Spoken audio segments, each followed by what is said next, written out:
علمہ من القرآن، ہر بات جو نبی صلی اللہ علیہ وسلم نے فرمائی ہے وہ آپ نے قرآن سمجھ کر ہی فرمائی ہے۔ ایسا نہیں ہو سکتا کہ اللہ کے نبی صلی اللہ علیہ وسلم کوئی بات کہیں اور وہ قرآن کے خلاف ہو۔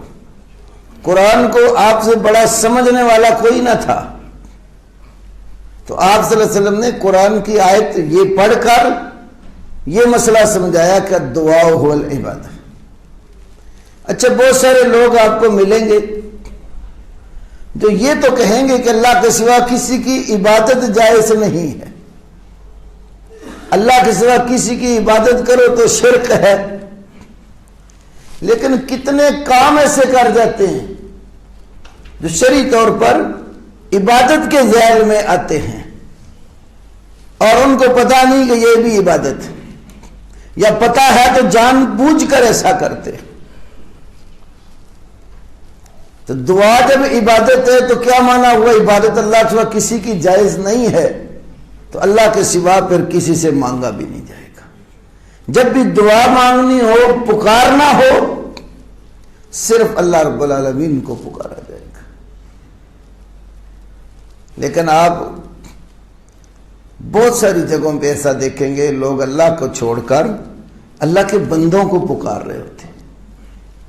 اب یہ میانی قبرستان جو ہے جین مندر کی طرف سے آپ آئیں نا، اس طرف جو مین دروازہ ہے، دروازے سے آپ داخل ہوں، داخل ہوتے ہی سامنے پتھر کے اوپر تراش کے لکھوایا ہوا ہے یا شیخ عبد القادر جیلانی شیئا للہ، اے شیخ عبد القادر جیلانی اللہ کے لیے کچھ عطا کر۔ جہاں مر کے جانا ہے، حشر ہو رہا بندے کا، زندگی ختم ہو گئی اور خاتمہ ہو چکا، اب قبر میں دفنانا ہے، وہاں پر بھی اللہ کو چھوڑ کر اللہ کے بندے کی پکار ہو رہی ہے۔ ویسے کہو تو کہیں گے عبادت تو اللہ کے سوا کسی کی جائز نہیں ہے۔ جب عبادت اللہ کے سوا کسی کی جائز نہیں ہے تو دعا اور پکار اللہ کے بندوں کی کہاں سے نکال لی آپ نے؟ بغداد کے ایک بہت بڑے عالم اور مفتی تھے، حنفی علماء میں سے علامہ سید محمود آلوسی، قرآن کی تفسیر لکھی انہوں نے، تفسیر روح المعانی، سورہ زمر کی تفسیر میں ایک واقعہ لکھا انہوں نے اپنا۔ انہوں نے ایک بندے کو دیکھا، وہ کسی بزرگ کا نام لے کر اس کو پکار رہا تھا، یا سیدی اغثنی، اے میرے سردار میری فریاد پوری کر۔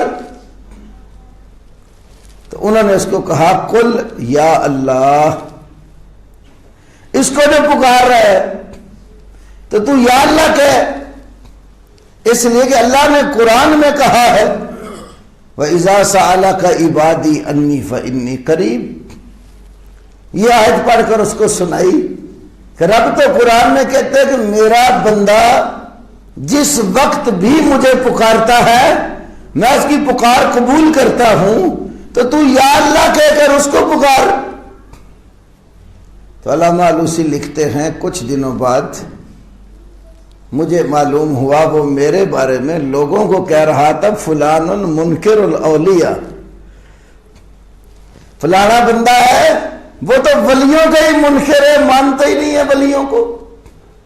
حالانکہ کتنے بڑے حنفی عالم تھے، بغداد کے اپنے دور کے مفتی تھے، قرآن کے مفسر تھے، اپنی قوم کے ایک فرد کو سمجھایا کہ اغثنی یا سیدی فلان وغیرہ کے جملے، ادرکنی فی سبیل اللہ کے جملے، یہ اللہ کے سوا کسی کو نہ کہا کرو، جب بھی پکارنا ہو اللہ کو پکارا کرو۔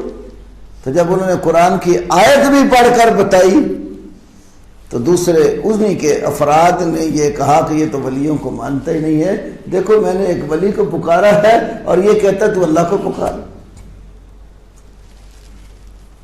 تو بہت سارے ایسے کام ہیں جو عبادت کے زمرے میں آتے ہیں اور کئی لوگ ان کو عبادت سمجھتے ہی نہیں ہیں اور بہت بڑی خطا کا ارتکاب کرتے ہیں اور سب سے بڑے گناہ کا مرتکب ہو جاتا ہے۔ ایسے ہی اب دیکھیں نظر اور نیاز کا مسئلہ. لوگ بلا دھڑک بلا جھجک اللہ کی مخلوق کی نظر مانتے. نظر اللہ نیاز حسین کے جملے تو عام ہیں. جہاں اللہ کے لیے نظر مانتے ہیں اللہ کی مخلوق کے لیے بھی نظر مانتے ہیں. حالانکہ یہ نظر میں عبادت ہے. کبار حنفی علماء نے نظر کو عبادت کے اندر شمار کیا. مثال کے طور پر بہت بڑے حنفی فقیہ علامہ علاء الدین حسکفی، ان کی کتاب ہے الدر المختار. در مختار میں کتاب الصوم کے بالکل آخر میں، اور اسی در مختار کی شرح ایک دوسرے بڑے حنفی عالم علامہ ابن عابدین شامی نے الرد المحتار کے نام پر لکھی، جس کو فتاوی شامی بھی کہتے ہیں. تو فتاوی شامی میں بھی جو بات معرض کرنے لگا ہوں اسی جگہ کتاب الصیام کے آخر میں موجود تھی. تیسری کتاب البحر الرائق شرح کنز الدقائق، یہ ان سے بھی بہت بڑے ایک حنفی عالم کی کتاب ہے علامہ ابن نجیم. ان کو تو فقہ حنفی میں ابو حنیفہ ثانی کا نام دیا جاتا ہے. ان کی اسی کتاب کے ٹائٹل پر لکھا ہوا ہے المحرر بالمذہب النعمانی المعروف بابی حنیفہ الثانی. تو علامہ ابن نجیم نے بھی البحر الرائق شرح کنز الدقائق میں لکھا. چوتھی بڑی کتاب جس کو علل اقل 300 حنفی اکابر علماء نے مرتب کیا. ایک قول 500 کا بھی ہے، میں نے جو نچلا قول ہے وہ آپ کے سامنے رکھا. 100 علماء بھی ہوں تو بہت بڑی تعداد ہے. 300 حنفی اکابر علماء نے فتاوی عالمگیری کو مرتب کیا. فتاوی عالمگیری میں بھی لکھا ہوا ہے اگر کوئی شخص کسی ولی کی قبر اور مزار پر چلا گیا اور آستانے اور مزار پر جا کر کیا کیا، مزار شریف پر جو چادر چڑھائی ہوئی ہے نا، اس نے چادر اٹھائی، سر اندر گھسا لیا، قبر والے کے نزدیک ہو گیا. اب سر اندر دے کر قبر والے کو کہتا ہے یا سیدی فلان ان ردہ غائبی و شفا مریضی، اے میرے فلاں بزرگ اگر میرا ساتھی جو غائب ہو گیا واپس آ گیا، فلانا بندہ ہمارا بیمار ہے اس کو شفا مل گئی، او قضیت حاجتی یا میری حاجت پوری کر دی گئی. اس لفظ کو قضیت کی بجائے قضیتا بھی پڑھ سکتے ہیں، او قضیتا حاجتی، یا قبر والے کو کہتے تو نے میری حاجت پوری کر دی. فلق من الدرہم قضا ومن الدینار قضا ومن الزیت قضا ومن الطعام قضا ومن الشمع قضا، میں تیرے لیے اتنے درہم اتنے دینار یا میں طعام اور لنگر یا پھر شمع یعنی چراغاں روشن کروں گا، دیے میں تیل ڈالوں گا. یہ نظر مانتا ہے. یہ تمام اکابر حنفی علماء کہتے ہیں یہ اس کی نظر بالاتفاق حرام اور باطل ہے. بالاتفاق حرام اور باطل ہے. کیا وجہ ہے اس کے باطل ہونے کی؟ 3 باتیں لکھی. نمبر 1، یہ نظر ہے اور نظر عبادت ہے. عبادت اللہ کے سوا کسی کی جائز نہیں ہے. تو قبر والے کے نام کی نظر مانتا ہے تو اس کا مطلب ہے قبر والے کی عبادت کر رہا ہے، اور عبادت تو ایک اللہ کی ہوتی ہے، اس لیے بھی یہ باطل ہے. دوسری وجہ، جس کے نام کی نظر مان رہا ہے وَأَنَّ الْمَنْظُورَ لَهُ فَهُوَ مَيِّتٌ وَأَنَّ الْمَيِّتَ لَا يَتَصَرَّفُ فِي الْأُمُورِ، جس کے نام کی نظر مار رہا ہے وہ تو مردہ ہے. کسی بت کا ذکر نہیں ہے، پتھر کا کسی درخت کا قتل یہاں ذکر نہیں ہے. اس کے سیاق میں بھی اولیاء کا ذکر ہے. فوت ہو گیا قبروں میں دفن کر دیے. سارے یہ فقہا لکھ رہے یہ جس کی نظر مار رہا وہ میت ہے، مردہ ہے. وَأَنَّ الْمَيِّتَ لَا يَتَصَرَّفُ فِي الْأُمُورِ، لوگوں کے معاملات میں دخل اندازی کا حق میت کو ہے ہی نہیں. یہ بھی اس کے باطل ہونے کی وجہ ہے. اور تیسری وجہ اعتقادہ ذالک کفر، اگر یہ عقیدہ رکھتا ہے کہ یہ قبر والا جس کو میں پکار رہا ہوں اللہ کا بندہ اور ولی میری حاجت پوری کرے گا، ہمارے مریضوں کو شفا دے گا اور ہماری جو حاجات ہیں وہ پوری کرے گا، کوئی ہمارا بندہ لاپتہ ہوگا ڈھونڈ کر لا کر ہمیں واپس پہنچا دے گا، ایسا عقیدہ ان اولیاء کے بارے میں رکھتا ہے، اعتقادہ ذالک کفر، اس کا عقیدہ کفری عقیدہ ہے. بعض لوگ نا جو شروع میں بات آئی نا کہ یہ نظر حرام ہے، کہتے ہیں دیکھا فقہا نے حرام لکھا ہے شرک نہیں کہا. تو ان بیچاروں کو یہ پتہ نہیں ہے کہ سب سے بڑا حرام شرک ہی ہے. قرآن میں اللہ تعالیٰ کہتے ہیں تعالوا اتلوا ما حرم علیکم ربکم، آ جاؤ جو اللہ نے تمہارے رب نے تمہارے اوپر چیزیں حرام کی ہیں وہ میں تمہارے اوپر پڑھتا اور تلاوت کرتا ہوں. تو حرام کی لسٹ شروع کرنے سے پہلے ہی سب سے بڑا حرام اللہ تشرکوا بہ شیئا، اللہ کے ساتھ کسی کو شریک نہ بنانا. حرام کاموں میں سب سے بڑا حرام یہ ہے. تو حرام کہنے سے یہ لازم نہیں آتا کہ انہوں نے شرک نہیں کہا. آخری جو تیسری وجہ ہے شریک کفر کہا اس کو. اب لوگ نظریں نیازیں مار رہے ہیں، پتہ ہی نہیں کئی لوگوں کو یہ بھی عبادت ہے، یا جنہیں پتہ ہے ان کو کئی ہلے اور بہانے تراش کے دے دیے. تو دعا بھی اسی طرح ہی عبادت ہے. جب بھی دعا کرنی ہے پکارنا ہے صرف اللہ کو پکارنا ہے.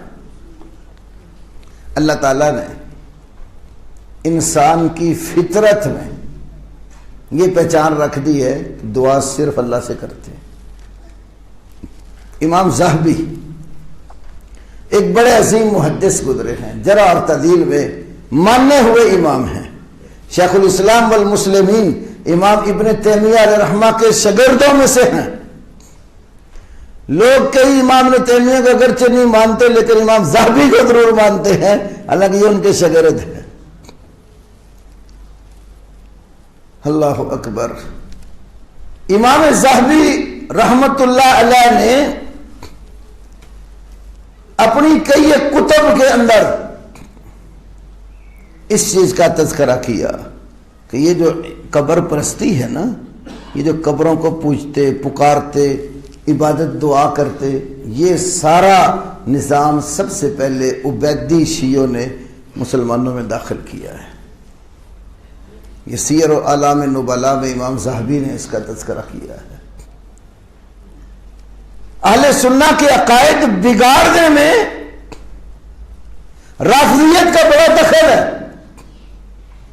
سب سے پہلے اس امت کے اندر عقیدہ توحید میں بگاڑ رافضیوں نے پیدا کیا اور حضرت علی کے زمانے میں پیدا کیا.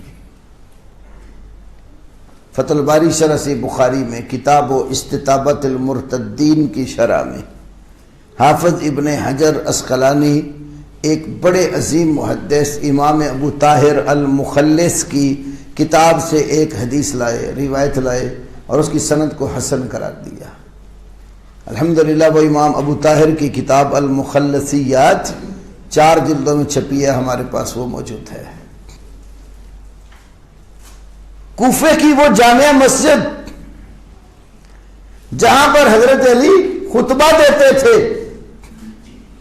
اس مسجد کے باہر کچھ لوگوں نے حضرت علی کے بارے میں یہ عقیدہ پھیلانا شروع کر دیا تھا کہ علی ایک ایسی ہستی ہیں جن کے اندر ایک سچے الہ کی خوبیاں پائی جاتی ہیں، لہذا مشکلات میں پریشانیوں میں جب بھی دعائی دینی ہو تو علی کے نام کی دو. یہ عقیدہ حضرت علی کی جامع مسجد کے باہر باہر پھیلانا شروع کر دیا۔ جب اس کی خبر حضرت علی کو ہوئی تو حضرت علی نے کہا ایسے بندے جہاں بھی پکڑے جائیں بلا لو ان کو۔ کچھ لوگ پکڑے گئے، لے آئے۔ حضرت علی رضی اللہ تعالیٰ عنہ نے ان سے پوچھا، سیدھا ہی حضرت علی کے منہ پر کہنے لگ گئے، انت ربنا وخالقنا ورازقنا، علی تو ہمارا رب ہے، تو ہمارا خالق ہے، تو ہمیں روزی دینے والا ہے۔ حضرت علی نے ان پر حجت تمام کرنے کے لیے ان کو سمجھایا، اللہ کے بندو انا عبدم مثلکم، جیسے تم اللہ کے بندے ہو میں بھی اللہ کا بندہ ہوں۔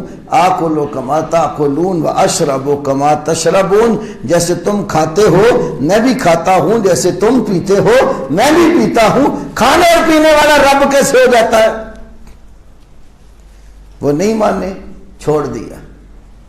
اگلے دن پھر بلائے گئے، پھر حضرت علی نے یہی بات سمجھائی، پھر نہ مانے۔ اگر علی کو ماننے والے ہوتے تو علی کی بات مانتے۔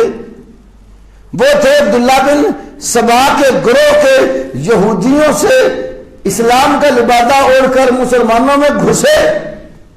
مقصد مسلمانوں کے عقائد بگاڑنا تھا۔ اگر علی کی بات مانتے ہوتے تو علی کی سمجھانے کے اوپر ہی بات مان جاتے۔ 3 دن لگاتار حضرت علی نے ان کو سمجھایا، تینوں دن انکار کرتے رہے، کہتے نہیں تو ہی رب ہے، تو ہی خالق ہے، تو ہی مالک ہے، تو ہی روزی دیتا ہے۔ حضرت علی نے حکم دیا خندقیں کھودو اور اس میں آگ جلا کے ان کو ڈال دو۔ پھر وہ کہنے لگے کہ ہم ہمیں یقین ہو گیا علی واقعی رب ہے۔ دلیل کیا دیتے ہیں؟ علی ہمیں آگ کی سزا دے رہا نا تو لا یعذب بالنار الا رب النار، آگ کی سزا آگ کے رب کے سوا تو کوئی نہیں دے سکتا۔ علی آگ کا بھی رب ہے، ہمارا بھی رب ہے۔ حضرت عبداللہ بن عباس نے حضرت علی سے اس سزا میں اختلاف کیا کہ اللہ کے نبی صلی اللہ علیہ وسلم نے یہ حکم بدل دیا تھا۔ آپ نے حضرت ابن عباس کہنے لگے میرے اختیار میں ہو تو میں ان کو آگ کی سزا نہیں دوں گا، میں ان کو قتل کروں گا، کیونکہ اللہ کے نبی نے فرمایا من بدل دینا فاقتلوہ۔ تو ایک گروہ پورا ایسا تھا یہودیت کا، اسلام کے پردے میں آ کر جنہوں نے مسلمانوں کے عقائد بگاڑے، اور عقائد میں سب سے بڑی خرابی، سب سے بڑی چیز جو پیدا کی گئی وہ اللہ کے سوا اللہ کے بندوں کی دعا اور پکار ہے، اور مشکلات میں ان کے سامنے اپنی مشکل پیش کر کے دعائی دینا۔ حالانکہ عرب کے کافر مشرک جو اپنے شرک میں بڑے پکے تھے، وہ بھی جب کسی بڑی مصیبت میں پھنس جاتے تو اللہ ہی کو پکارتے تھے۔ انہیں یقین تھا مشکل آ جائے اللہ کے سوا کوئی پکار سننے والا اور قبول کرنے والا نہیں ہے۔ امام حاکم نے المستدرک الصحیحین میں، امام نسائی نے اپنی سنن میں، حافظ ابن حجر نے الاصابہ میں، امام ابن سیر الجزری نے اسد الغابہ میں، علامہ البانی نے سلسلہ صحیحہ میں، ابن کثیر نے اپنی تفسیر میں سورۃ عنکبوت کے تحت یہ بڑا مشہور قصہ لکھا۔ جب نبی صلی اللہ علیہ وسلم نے مکہ فتح کیا، کافروں کے کئی سردار پکڑے گئے، کئی مارے گئے، کئی بھاگ نکلے، اور بھاگنے والوں میں ابو جہل کا بیٹا اکرمہ بن ابی جہل بھی تھا۔ کشتی پہ سوار ہو کر حبشہ جانا چاہ رہا تھا، اور مشرک بھی سوار تھے۔ کشتی پانی میں چلی تو موجوں نے گھیر لی، تھے بڑے پکے قسم کے مشرک۔ کشتی جب پانی کی موجوں میں گھر گئی تو کہنے لگے وہ آسمانوں والے رب کو پکارو، اخلصوا للہ نجیہ، سارے تم خالص ایک اللہ کی سرگوشی کرو، اللہ کو پکارو۔ اکرمہ کہتے اچھا تو وہ جو 360 اللہ کے سوا الہ اور معبود بنائے ہوئے ہیں انہیں کیوں نہیں پکارتے؟ کہتے ان آلہتکم لا تغنی عنکم شیئا، تمہارے الہ معبود یہاں نہیں کام آتے. تو کہتا ہے اچھا جو رب سمندروں میں اور پانیوں میں نجات دے سکتا ہے تو خشکیوں میں وہ رب کیوں نہیں نجات دیتا؟ انہوں نے اللہ کی آہوزاری کی، بچ گئے. اکرمہ واپس آیا، کلمہ پڑھا اور مسلمان ہو گیا. اللہ رب العالمین نے ان کا یہ عمل سورۃ عنکبوت کے آخر میں بیان کیا. اذا رکبوا فی الفلک دعوا اللہ مخلصین لہ الدین. جب وہ کشتیوں میں سوار ہو جاتے پھر خالص اللہ کی پکار کرتے. فلما نجاہم الی البر، جب وہ اللہ کو پکارتے اللہ نجات دے دیتا، کشتی پار لگا دیتا، ان کو سمندر سے، پانیوں سے، خشکیوں کی طرف نجات دے دیتا. نجات پانے کے بعد اذا ہم یشرکون، پھر وہ اللہ سے شرک شروع کر دیتے تھے. تو مشکلات میں مکے کے کافروں کو بھی پتا تھا پروردگار کے سوا، اللہ کے سوا کوئی کام نہیں آتا. ہمارے ہاں اتنے عقائد لوگوں کے اس دعا اور پکار کے حوالے سے بگڑ چکے ہیں. رب کو اتنا نہیں پکارتے جتنا رب کے بندوں کو پکارتے. عام جلسوں میں ہوتا ہے توحید کا نعرہ لگائیں گے ایک دفعہ، رسالت کا نعرہ بھی ایک بار، اور حضرت علی کی پکار کی بات آئے گی تو 1.25 لاکھ نعرہ حیدری. اللہ کو ایک بار اور حضرت علی کو 1.25 لاکھ بار. اور عام یہ روڈ پر چلنے والی گاڑیوں کے فرنٹ شیشے پر، سکرین پر لکھا ہوتا ہے نادے علی. تو علی کو پکار، نادے علی ان مظہر العجائب تجدہ اونا لک فی المصائب کل ہم و غم سینجلی بنبوتک یا محمد و بولایتک یا علی ہو یا علی ہو یا علی. کہتا ہے کہ تو علی کو پکار. علی اللہ کی قدرتوں کے اظہار کا مقام ہے. تجدہ اونا لک فی المصائب، مشکلات میں، مصیبتوں میں علی کو تو مدد کے لیے حاضر پائے گا. ہمارے علاقے منڈی بہاؤدین میں ایک بزرگ بڑے سیدھے سادے تھے، ان کا نام تھا اللہ داد. داند پنجابی میں بیل کو کہتے ہیں. جو بندہ سیدھا سادہ تو دیہاتوں میں دے تو ٹگا ہی نہیں رہا. تو وہاں سے نا ان کا لوگ ان کو کہتے ہیں یہ اللہ کا داند ہے، وہ نام ہی ان کا پڑ گیا اللہ داد. اسی نام سے مشہور ہوئے. بیٹا ان کا ضلع گجرات میں بہت بڑا تعلیم کا افسر رہا، بشیر شاہی نام تھا ان کا. تو حافظ اللہ داد صاحب بہت زیادہ اللہ کی توحید جلسوں میں بیان کرتے تھے. ان کا ایک واقعہ ہے، وہ پاڑیا والی ہمارے ہاں ایک سٹاپ ہے، وہاں سے جو کالیاں شہر کو جانا تھا تو تانگے اس وقت ہوتے تھے، تانگے پہ بیٹھے. جب تانگے پہ بیٹھے تو اور بھی سواریاں تھی، تانگا چلا، راستے میں کیچڑ تھا، گھوڑا جو ہے نا وہاں پر کھڑا ہو گیا، اڑی کر گیا. اب وہ اس کی باغیں کھینچے وہ نہ چلے تو کوچوان نیچے اتر کر پہیا اس کا گھماتا ہے تو کہتا ہے یا علی مدد. حافظ اللہ داد صاحب کہنے لگے اللہ کے بندے تمہیں شرم نہیں آتی حضرت علی کی توہین کرتے ہوئے؟ دوپہر کا وقت ہے، اس وقت تو مولا علی آرام کر رہے ہوں گے اور تو کیچڑ میں ان کو بلا رہا ہے کہ میرا جو تانگا وہ کھینچ کے باہر نکالے. علی اس کیچڑ میں تمہارے گدے اور گھوڑے اور خچر کھینچنے کے لیے رہ گئے ہیں. تو لوگ کوئی پرواہ نہیں کرتے کس بات کی. جب شرک سما جاتا ہے انسان کی رگو پہ میں، پھر وہ ہر جگہ ذلت اور خواری حاصل کرتا ہے اور اللہ کے سوا در در جھکتا ہے اور ذلیل ہوتا. نہ حضرت علی کا یہ سبق، نہ رسول اللہ صلی اللہ علیہ وسلم کا یہ سبق. قرآن نے سیدھا صاف لفظوں میں یہ مسئلہ بتایا ہے، انما ادعو ربی ولا اشرک بہ احدا. سورہ جن میں آپ دیکھیں دوسرے رکوع کے پاس انما ادعو ربی، میں صرف اپنے رب کو پکارتا ہوں، اپنے رب کے ساتھ پکار میں کسی کو بھی حصے دار نہیں بناتے. تو دعا جب بھی مانگنی ہو، جس کام کے لیے بھی مانگنی ہو، صرف اور صرف اللہ رب العالمین سے مانگی جائے. جو رب سے مانگتا ہے رب اس کو عزت سے سرفراز کرتا ہے. جو اللہ سے مانگتا نہیں ہے اللہ اس کو ذلیل و خوار کر دیتا ہے. غضبناک ہوتا ہے اس بندے پر جو اللہ کو پکارتا نہیں ہے. امام حاکم یہ حدیث لائے، ترمذی شریف میں بھی اسی مفہوم کی حدیث موجود ہے. آپ نے فرمایا کہ من لم یسأل اللہ یغضب علیہ، جو اللہ سے مانگتا نہیں ہے اللہ اس پر غضبناک ہو جاتا.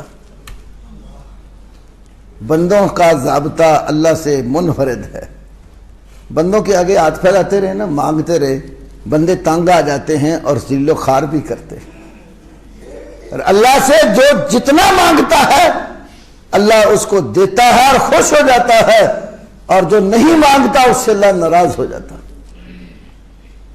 اسی لیے اللہ رب العالمین کی طرف سے صحیح مسلم کی حدیث اور بخاری میں بھی ہے، ہر رات آسمان دنیا پر پروردگار نزول فرما کے اپنے بندوں سے کہتا ہے حل من مستغفر فاغفر له، حل من مسترزق فارزق له، ہے کوئی تم میں سے بخشش مانگنے والا میں اس کو بخش دوں، ہے کوئی تم میں سے روزی مانگنے والا میں اس کو روزی عطا کر دوں. وہ بلا کے کہتے آؤ مجھ سے مانگو میں دیتا ہوں. ویسے عام طور پر دنیا کے مفادات میں انسان کی طبیعت مفت کی طرف بہت بھاگ کے جاتی ہے. میں بعض اوقات یہ مثال مجھے یاد آتی، کئی لوگ نا چیزیں لے کر ٹافیاں بسکٹ وغیرہ لے کر برتن میں ڈال کر دروازے کے باہر کھڑے ہو جاتے ہیں اور آواز لگاتے ہیں محلے میں، بالو کڑیو چیز ونڈی دی لے جاؤ. اب بچے جب سنتے آواز، بچے کیا کئی بڑے بھی کہ مفت میں دے رہا ہے تو آ کر لیتے ہیں، اپنا لے کر ہاتھ پیچھے کر لیا پھر ہاتھ آگے کر لیتے ہوں میرے بھائی کا حصہ بھی دے دو، وہ پیچھے میری بہن آ رہی ہے اس کا حصہ بھی دے دو. تو خریدنا پڑے تو نہ بھائی یاد ہوتا ہے نہ بہن یاد ہوتی ہے، مفت میں مل رہا ہے. اللہ کے بندہ دنیا کا ساز و سامان مفت میں ملتا ہے، اپنے لیے بھی لیتے ہو اور اپنے بہن بھائیوں کا حصہ بھی تلاش کرتے ہو، پروردگار تو دیتا ہی مفت میں ہے. ہمارے حافظ عبدالسلام صاحب حافظہ اللہ ایک دفعہ عمرہ کرنے گئے تو واپس آئے تو میں بھی ان کے پاس بیٹھا ہوا تو وہ کچھ واقعات حرم کے اندر جو دیکھے سنا رہے تھے. کہنے لگے میں مطاف میں بیٹھا ہوا، ایک مصر کا آدمی سکول ٹیچر، تو وہ حرم میں بیٹھا میرے ساتھ اللہ سے دعا مانگ رہا ہے. کیا مانگتا ہے اللہ سے؟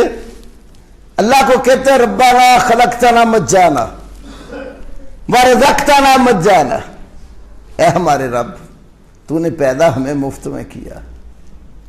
اللہ نے جب ہمیں پیدا کیا ہمارے ماں باپ سے کوئی پیسہ تو نہیں مانگا، نہ ماں باپ کو پیدا کر کے کوئی پیسہ لیا، نہ ہماری پیدائش پر پروردگار نے کہا بھئی اتنا نذرانہ چڑھاؤ تو پھر تمہیں بچہ دوں گا. مفت میں تو نے ہمیں پیدا کیا. ورزقتنا مجانا، روزی بھی مفت میں دے رہا ہے. جب رحم مادر میں تھا کوئی ذریعہ تھا اندر خوراک پہنچانے کا، پروردگار نے ایک نالی لگا کر اس کے ذریعے خوراک کال کوٹھڑی میں بھی پہنچائی، تو روزی بھی مفت میں دیتا رہا. تو کہتا رب ایک بات اور مان جا، وہ کیا ہے؟ وادخلنا جنتک مجانا، اپنی جنت میں بھی ہمیں مفت میں لے جا. ہمارے اعمال تو اس قدر نہیں ہے کہ ہم جنت میں جا سکے، تو یہ کام بھی مفت میں ہی کر دے. تو رب تو واقعی مفت میں کر دیتا ہے.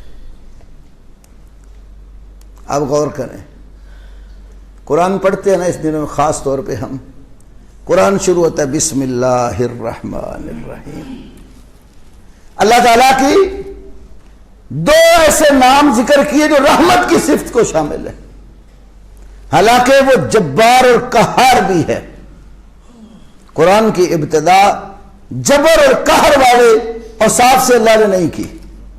رحمت والی چیز کو آگے رکھا۔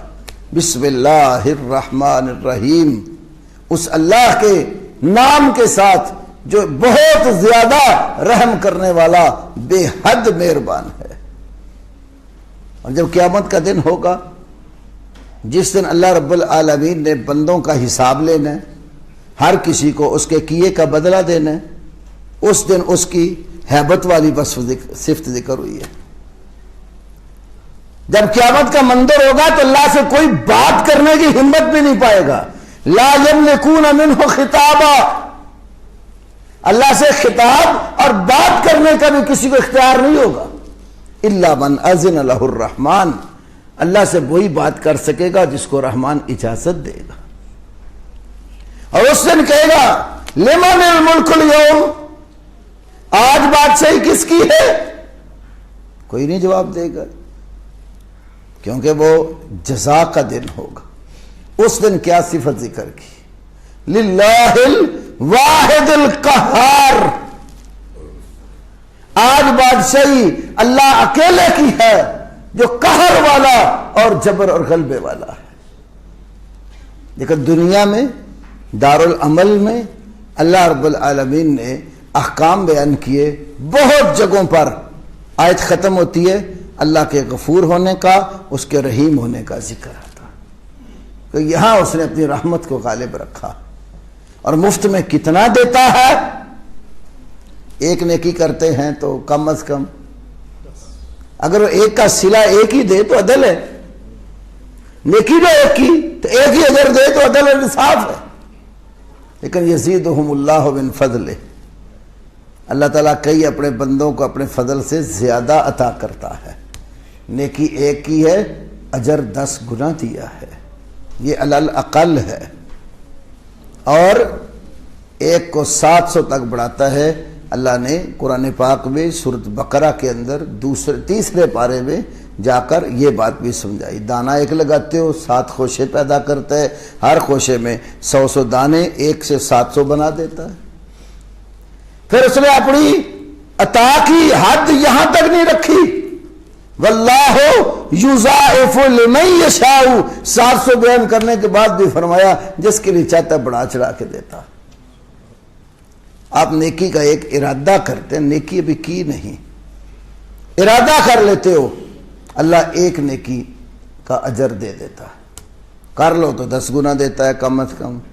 برائی ایک کر لو، بلکہ ارادہ کرو برائی کا، زبان پہ برائی آپ لائے نہیں، اپنے عمل میں آپ نہیں لائے، آپ کے اندر داعیہ پیدا ہوا برائی کا، اللہ نے آپ کی وہ برائی معاف کر دی ہوئی ہے، اس کو آپ کے کھاتے میں حساب کے لیے، سزا دینے کے لیے نہیں شمار کرے گا۔ ہو سکتا ہے کاؤنٹنگ میں آ جائے لیکن اس پر پکڑ نہیں ہوگی۔ امام بخاری صحیح بخاری میں حدیث لائے، ان اللہ تجاوز عن امتی اما توسوس به صدورها ما لم تعمل او تتکلم به، بے شک اللہ تعالیٰ نے میری امت کے سینوں میں پیدا ہونے والے وسوسوں کو معاف کر دیا ہے جب تک ان پر عمل نہیں کر لیتا یا بول نہیں لیتا۔ امام بخاری نے یہ حدیث صحیح بخاری کتاب الطلاق میں بیان کی۔ ضمناً یہ بات بیرت کر دوں، امام بخاری کو اللہ نے بڑے کمالات دیے تھے، حدیث کی فقاہت اور سمجھ حد درجہ عطا کی ہوئی تھی۔ اب یہ حدیث کتاب الطلاق میں کیوں لے آئے؟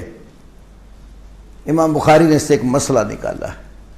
ایک بندہ دل میں سوچتا ہے میں بیوی کو طلاق دیتا ہوں، زبان پر نہیں لایا، کتابت نہیں کی، تو سوچنے سے طلاق نہیں ہوتی، کیونکہ اللہ تعالیٰ اندر پیدا ہونے والی چیز کے اوپر پکڑ نہیں کرتا۔ اور برائی کر لی، ذہن میں آیا تو بول پڑا یا عملاً کر لیا، تو 1.1 بھی نہیں کرتا، ایک ہی لکھے گا، اس کو 1 پوائنٹ بھی نہیں بڑھاتا۔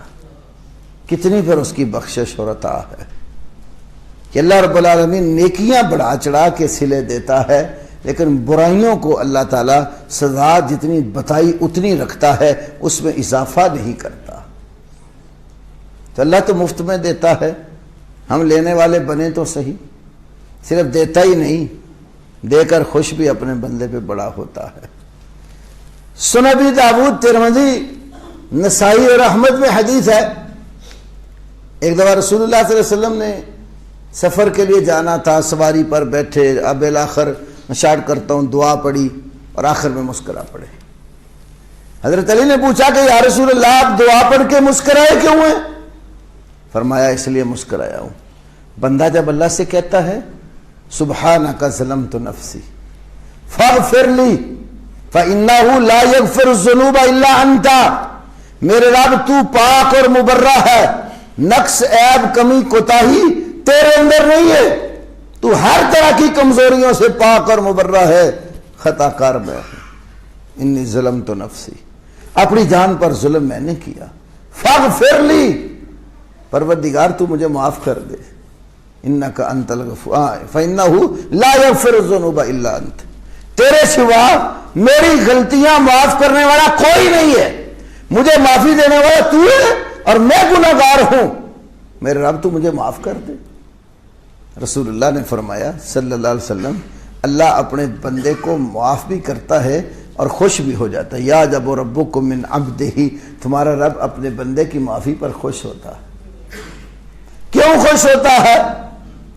رب یہ کہتا ہے کہ یہ جو میرا بندہ ہے نا، جو اپنے آپ کو گناہ گار مان رہا ہے اور مجھے بخشن ہار مان کر مجھ سے دعا کرتا اور معافی مانگتا ہے، وَهُوَ يَعْلَمُ أَنَّهُ لَا يَغْفِرُ الذُّنُوبَ غَيْرِي، میرے بندے کو پتا ہے میرے سوا اس کو معاف کرنے والا کوئی نہیں ہے، تو مجھے معاف کرنے والا جب سمجھ کر معاف پکارتا اور معافی مانگتا ہے، میں اس کو معاف بھی کر دیتا ہوں، اس کی معافی پر خوش بھی ہوتا ہوں۔